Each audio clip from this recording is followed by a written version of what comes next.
speaking of State Senator Darcy Yeck, he's joining us in the Crossfire today, brought to you by ASAP General Stores and Lucille's Roadhouse. Good morning, Darcy. Hey, good morning. I hope those rains do push down south, but I don't think it's going to happen. Todd. We're desperate for water, so it's about as sad as I've seen it in a long time. It's pretty sad, yeah. Drought monitor now showing 97% of Oklahoma under abnormally dry conditions, and of course we're extreme and really bad out here. Also joining us in the Crossfire today is our friend State Senator Julia Kirt, representing the Democrats. Good morning. Good morning. So I'm back from vacation, so I'm very refreshed and excited. Well, and I am glad that you were able to come back and join us. And before we get into the political issues of the day, let's hear, because Darcy and I are dying to hear about Panama. You went to visit Manuel Noriega in prison. Yeah, that's right. I got to revisit that history. Oh man, that Panama has an incredible history. This is my big family trip, and we've been planning this for a long time. My son just graduated high school, and I told my husband we better be taking bigger family trips while we've still got the kids nearby, right? And so we spent a week in Panama City, which just has incredible history. The economy was booming even before the canal there because of international trade. And then the canal just brings billions of dollars there, and it's such a cosmopolitan city. People from around the world live there. Amazing. And they've redone the 16th century Old Town, and that's where we stayed. It was just amazing. And then we went to a beach town, so we got to have the Pacific beaches, and my daughter took surfing lessons. So it was an amazing time. Now, I guess when you told everybody you're a Democrat, they were pretty excited because it was the Democrats that gave the Panama Canal back to Panama, right? They have, I got to say, I read a really good biography of Jimmy Carter a couple years ago, and they have huge statues honoring Jimmy Carter because he truly did the right thing by setting up that return. And they've reinvested that money in their country. The money that they've made from the canal since the United States, gave back over the power over it, they've reinvested in their infrastructure. So it's really benefited their people, which I think was what was hoped, that if they got control back, they could. Because we flooded them out. We flooded out a huge chunk of the country to make that canal. So anyway, it was fascinating. And I got to say, not a single person knew I was a state senator, and no one talks politics with me. And it was kind of a pleasure, actually. Darcy, doesn't that say it at all? The only place you see statues of Jimmy Carter are in Panama. Well, I guess it does. I'm kind of jealous. I've never been to that part of the world, so I don't consider that really a tourism place, but I don't know. From what I just heard, maybe it's a place I need to go visit. Well, that's cool. Well, we're in all honesty glad to have you back, Senator, and glad to have you back, Darcy, as well. Appreciate you jumping in here. Anthony Moore is, quote, on assignment. I think that means vacation. I'm not really sure. But, good for him. I'm glad to fill in. School's about to start. We need as much Senator Yeck as we can get. Absolutely, I know. Official for a few more months, so. I know, and we're going to talk about that and the possible replacement for you coming up. But first, just because it's so topical this week, Monday we saw the final Republican gubernatorial debate between Mike Mazzei and Gentner Drummond, and there were a lot of fireworks in that. The moderators had a hard time keeping control. Senator Kirt, we'll start with you. Your thoughts? Well, I think we saw a lot of evasion and a lot of, prep talking points. And I imagine it was disappointing for most people watching because they want to see how our state's real challenges are going to be solved and how folks are going to really address what we're concerned about. And I think we saw a lot of political spin. Certainly the temperature is up between those guys and this primary and fact-checking each other and some of the slams. It's tough. To me, it's one of the hardest times of the year for politics because it just undermines trust to me. What about you, Darcy?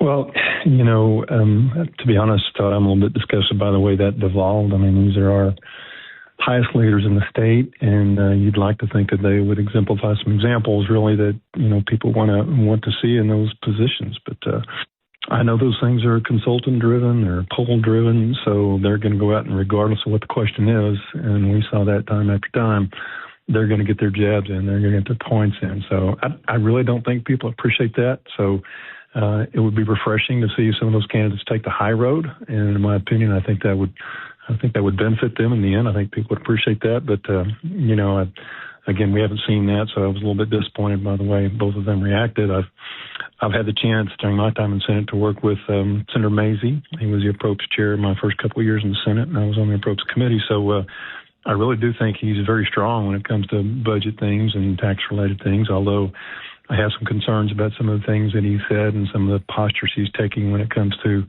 revenue and how we're going to replace that revenue. So, and I know he's got a plan for that, but at least I've been told he's got a plan for that. So we'll see how that plays out. And got to work with General Drummond all 4 years that he's been our Attorney General. I was Chairman of Public Safety, and that committee works closely with the AG's office. So, I know them both well. I think they are both good men.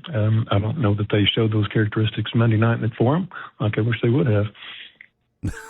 Yeah, it's and I don't know. I'm really struggling with this as a conservative. Sorry, Julia. I'm like really struggling because I have serious issues with both of them, and I think a lot of people are too. It's interesting. We had so many candidates, and we end up with these two guys as the choice. And then, of course, you have Cindy Munson on the Democratic side awaiting the winner of this. Then there's like 5 independents, too, right, Senator Kurt? Yeah, you're right. You're right. They just have to pay their money and when they file and they get on the general ballot, which is wild. Well, it'll be interesting to see what comes up. One of the things that they've spending a lot of been spending a lot of time talking about is the proposed smelter in Inola, Oklahoma, and so far it looks like Mike Mazie is supporting that. Gentner Drummond is against that because of environmental damage, but both of them, from what I understand, support this proposed nuclear energy hub. And it's interesting because we talked about this a little bit last week on the program with State Representative Anthony Moore and State Senator Mark Mann. And they both thought it would be great for the state of Oklahoma to have this nuclear energy hub here. But I noticed when, like, the Oklahoma City media and the newspapers talking about it, they're not focusing on the research and the possible smaller nuclear power plants that could help. They're focusing on nuclear waste. And I'm just curious why neither one of the gubernatorial candidates and a lot of people in the legislature don't have problems with the, quote, environmental impact of this nuclear energy hub, but they do with the smelter. What would be the difference, Darcy? Well, I really don't know, and I don't know what Mazie's position is today on the smelter. I'm pretty sure he's going to be for it since he got Trump's endorsement, but we'll see. I wasn't for the smelter coming in. To me, it came on the heels of what was proposed for Panasonic and Canoe and some of those other big fish that the state went after, and those didn't work out well. So, and I don't know how much local support there really is for the smelter. I mean, what you see in the media, it really doesn't seem like there's a lot of support. In fact, there's a lot of negative. It seems like it's been brought into that from those locals. So, to me, that needs to be the priority. Now, I know there's a lot of jobs that would be created with that, so probably tax revenue along with that. So we'll just see how that plays out. But as far as the nuclear facility, I'm very hopeful that happens. I know Representative Archer has been promoting that, and one of the driving forces behind us to get to the point where we are. I think we're one of 5 finalists that are going to be considered for that campus, innovation campus, I think they call it. So we'll see. But no, I really hope that happens. I don't think a site's been determined yet, so I guess that'll come along later if we do make the final one. So we'll see. But no, I'm encouraged by that particular facility.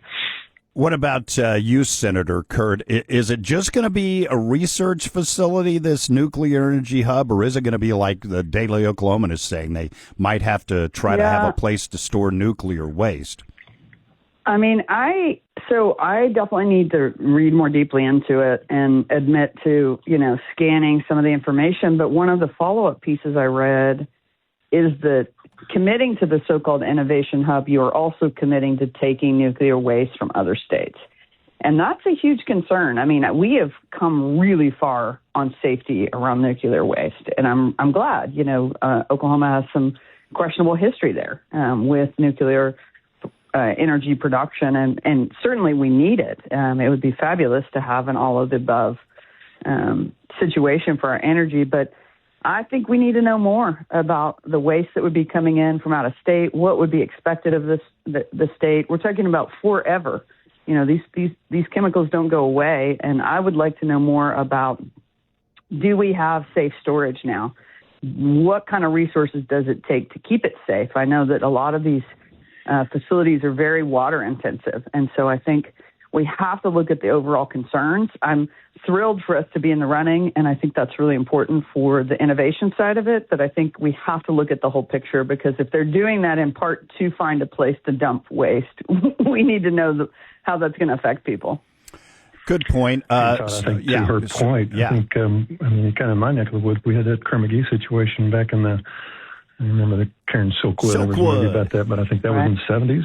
So that was an issue back then. And I believe there was a second facility, I want to say in eastern Oklahoma. I don't remember the name of that one, but I think both those eventually closed after just a few years. And I think they're still abandoned. Another one there around Crescent in Logan County. That's been abandoned for, going on 50 years now. So that's certainly, to her point, that is a valid concern, that's for sure. Here's my proposal. See what you guys think about this. We say no to the smelter project, but we say yes to the nuclear energy hub. The research hub has to be built here in western Oklahoma. We put the nuclear waste in Inola. Is that okay? Well, Absolutely. Inola was actually, there was a proposed nuclear energy facility in Inola. I was just reading the history on this because I was trying to remember that Silkwood story in the Kerr-McGee. Yeah. Apparently there was a proposed energy facility in Inola, and protests shut it down because the protests delayed the permitting, and then the 3 Mile Island accident happened, and nationwide people got very freaked out for good reasons about nuclear energy, and so those projects all got pulled back. It's wild to think about that history, and we just have to make sure we're doing it responsibly. I just wouldn't want us to rush into something where we're committing to putting, where is that waste going to go? Because I guarantee a whole lot of folks are going to say, not in my neighborhood. Yeah, we send it all to Texas. Austin, particularly, is where I would suggest. So we're in the crossfire. Of course, I've got the Burns Flat facility. We've got 2,000 acres out there, and I would think that would be a prime location for this nuclear facility if that certainly does come about.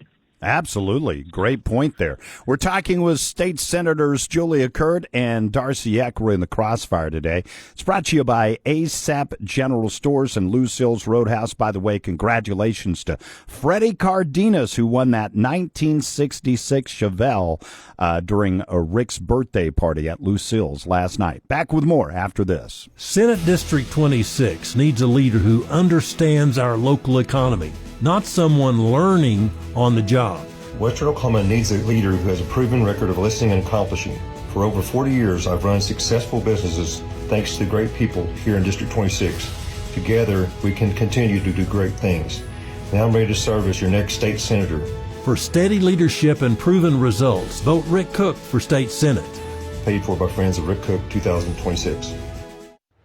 Deer Creek Market and Variety in Hydro, the best in friendly small-town customer service, hosting everything from fresh hand-cut steaks, fresh ground beef made in-house, along with fresh fruits and vegetables, grown and made in Oklahoma nuts, candies, salsas, pickles, and more. And don't forget to check out the Variety side, full of unique made-in-Oklahoma gift items. And now, treat yourself to the brand-new ice cream and coffee parlor, your new go-to spot for a sweet scoop or a fresh brew. Shop Deer Creek Market and Variety in Hydro.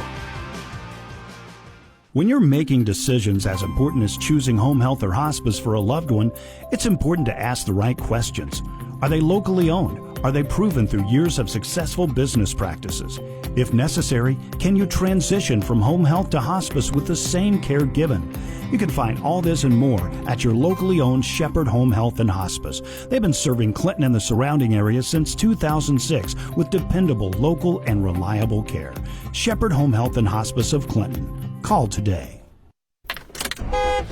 Caring for you on Route 66. Our next stop for our Centennial Cruise is Carter Healthcare, 2013 JC Lane in Clinton. For the entire month of August, our Route 66 Wrap Suburban will be at Carter Healthcare in Clinton. Whether their team is assisting a chronic illness, administrating end-of-life care, or servicing a brief at-home rehabilitation, Carter Healthcare provides the highest quality of care to service their clients' needs. Could you be the one driving away in our Route 66 wrapped Suburban celebrating 100 years on the Mother Road? No purchase necessary. For a complete list of rules, Right.media. Our Centennial Cruise is making its 8th stop of 12 at Carter Healthcare in Clinton, 2013 JC Lane. Carter Healthcare has provided safe in-home medical care as an alternative to prolonged and costly hospitalization. Carter Healthcare has one common mission: helping people live better lives. Caring for you on Route 66, our Centennial Cruise with Right Media. Come meet Joe at Rick's Boots and Outfitters. Everybody knows how important it is to pick the right boot, and Joe knows boots. He'll let you know about their wide selection of Red Wing, Anderson Bean, Horsepower, Steel Blue, Ariat, Justin, Tony Lama, Nakona, and Exotics. He'll also show you their Western clothing, Wrangler jeans and shirts, Cinch jeans and shirts, FR clothing, cologne, assortments of hats, belts, and wallets, and so much more. Great selection and great sales are happening at Rick's Boots and Outfitters, right off I-40 in Weatherford, just inside the ASAP General Store. Guess who loves your dog even more than you do? Fleas and ticks. Right now, their bags are packed and they're ready to hitch a ride on old Rover right into the heart of your home. Don't worry, Rover, you're still a good boy. And thankfully, C4 Spraying has the solution. No more pests, no more stress. Just targeted, effective, eco-friendly treatments for both inside and out. Fleas and ticks, spiders and bed bugs, termites, roaches, and rodents. If it doesn't pay rent, it's got to go. Payment options available. Contact Derek Chisholm or visit c4spraying.com today. David, I've got a friend with no money and he needs a new mattress. Can you help him? Harold, this is a perfect time. Right now, we've got up to 18 months interest-free finance. That's no interest, nothing down for a year and a half? Yeah, and that's not just mattresses, that's on appliances and furniture. So folks, they've got a large selection of all types of bedding. How about a dishwasher? We can do a dishwasher. We've got Bosch, KitchenAid. Check them out today. Again, folks, you get a year and a half, up to a year and a half, no interest, nothing down with approved credit at Todfest. It's on the main corner in downtown Weatherford. See them today. Welcome back to the Western Oklahoma Wake Up Show. It is our Crossfire segment, our weekly debate on political issues, and we're joined by State Senators Julia Kurt and Darcy Yak, and I'm going to be moderating another forum coming up next Thursday in Watauga featuring the two candidates for State Senate District 26, Jessica Weingart and Rick Cook. And one of the things that I want to talk to both of them about that I don't think was addressed as much in the forum this week is what are some of the issues that are going to be coming up in this next legislative session that they need to be informed about. Darcy, let's start with you. What do you think is going to be kind of some of the hot buttons next session? Well, I was looking at some of the interim studies that have been filed, and sometimes those are just previews of coming attractions or what legislators may be filing, what areas they may be filing bills on. But I know AI is a big topic, so that's all over the place, and so we'll see different states have tackled that in different ways, but I think that's something that our legislature probably should certainly look into. Education is always an issue, tax reform, I mean, kind of some of the things we've seen in these different campaigns, so taxes is always a part of that. Data centers seems to be a hot topic right now all over the state, so I think there's some misinformation that's going out about that, so and I mentioned interim studies, so one of my pet peeves personally about these interim studies is they're actually supposed to be a true study. I mean, the whole point of that is you bring in specialists on both sides of whatever the issue is, and they lend their expertise to, you know, what they've got to add to that topic. So hopefully that happens. But I think those are some of the things that we'll see, and workforce development, tourism, all those. So, I mean, it's a lot. I've been there for these candidates or whoever come in to replace me or the other freshmen. It's a lot coming at you. So it's important that they develop relationships and people that they can trust early on, people that maybe have more expertise in certain areas, but that's not to say that they won't bring their own expertise in certain areas or what their backgrounds are based on. Senator Kurt, how about you?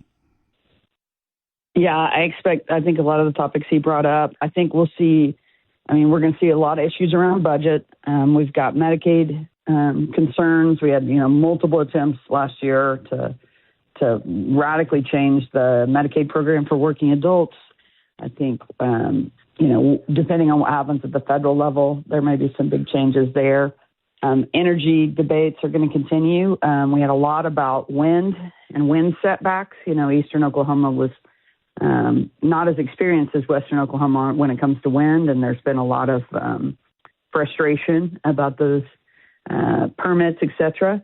And then solar, I think there's various folks who are concerned about solar, but then other people who really want to see how to make sure solar can live with ag and how we make sure that, we're doing developments that work with ag land and don't take over agriculture. And then I would think nuclear is going to be an issue. We have a study about creating a nuclear facility, and that's Senator George Burns submitted. But I bet there'll be more now with this federal issues coming up. And then, of course, we'll see tax discussions. Now, will we see 20-year plans? No, we're going to see a lot of ideas thrown at the wall, but there's always a lot of conversation about our taxes at different levels.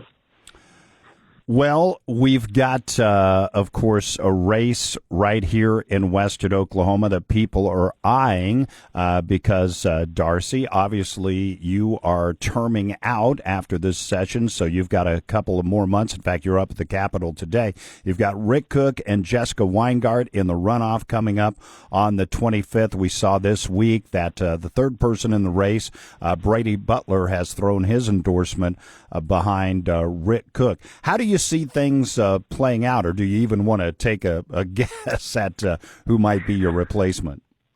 Well, we'll see. There have been several forums. Thank goodness there weren't that many forums when I ran into time, but they've had numerous forums all across the district. I know they had one there in Kingfisher pre-primary, so and they've had others. I've attended the one in Kingfisher. I think maybe Republican Women in Kingfisher hosting another one next week, maybe. So I've attended at least one. I've monitored a few others just remotely. So we'll see.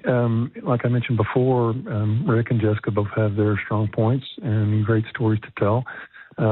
Primarily, I am glad those two made it to this point. And I think either will be a good, I would be very comfortable with either one being my senator going forward. So, but hey, I'll tell you what, I know they got to be glad that it's to this point. We're, 2.5 weeks away from it finally being over, one way or the other. So there's no general election. So one of them will know, or they'll both know at that point whether it's over. But if these are really the dog days of the campaign, when you've already been through a primary and then you've got a runoff and we get these 100-degree days. I mean, Julia's been there. I've been there.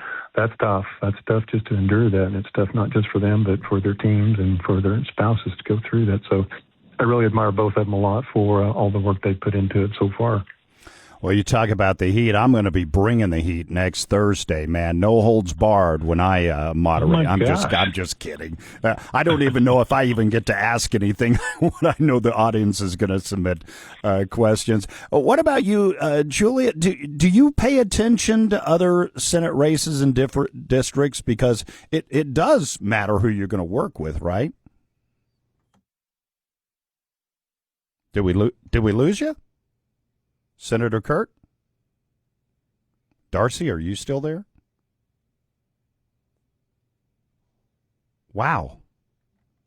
We lost everybody, or they can't hear us anymore. Hello, hello.